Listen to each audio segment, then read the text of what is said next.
Chandler, bakit kaya akala ni Rome kanya yung dinadala ni Emma? Hello?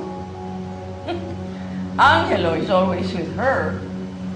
At malamang, kay Angelo yun, di ba? Nahihibang na siguro si Sir Rome. Hindi niya matanggap na nagpabuntis si Emma kay Angelo. Guys, excuse me lang ha. Tumatawag lang ka dito. Hello? Oh, maligaw ka na. Punta na ako dyan. Bilisan mo.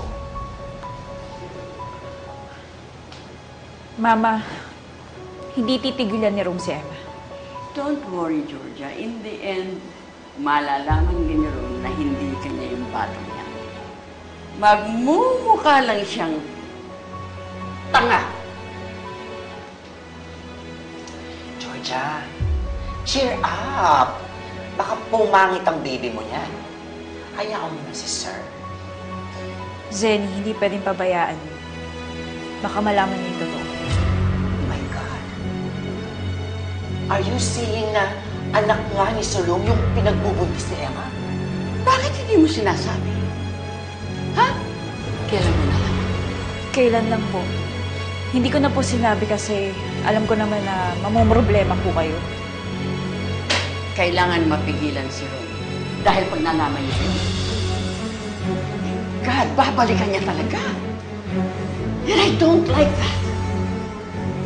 I don't want her. My family.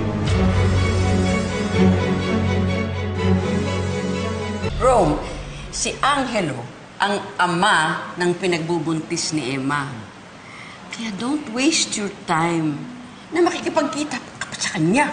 Ba, okay.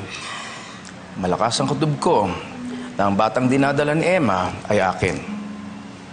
Okay? Kaya kailangan ko siya makausap. Nandito sa pamamahay nito ang anak mo, dala-dala ni Georgia. Kaya siya ang dapat mo pag-aksayahan naman ng panahon, anak. Okay, ma. Makinig kayo sa sasabihin ko. Yung anak naman ni Georgia na sinasabi niya, hindi ako naniniwala na akin yun. Madalas ko siyang nahuhuli nagsisinungaling sa akin. Hindi buo ang tiwala ko sa kanya. Okay. Ganun din naman eh. That's it. Hindi ka rin naman sigurado na isang father ng child ni Emma. Kaya nga kailangan ko siya makausap. At pag nakausap ko na siya, doon pa lang ako tatahimik. Pero sir, di ba iniiwasan kayo ni Emma?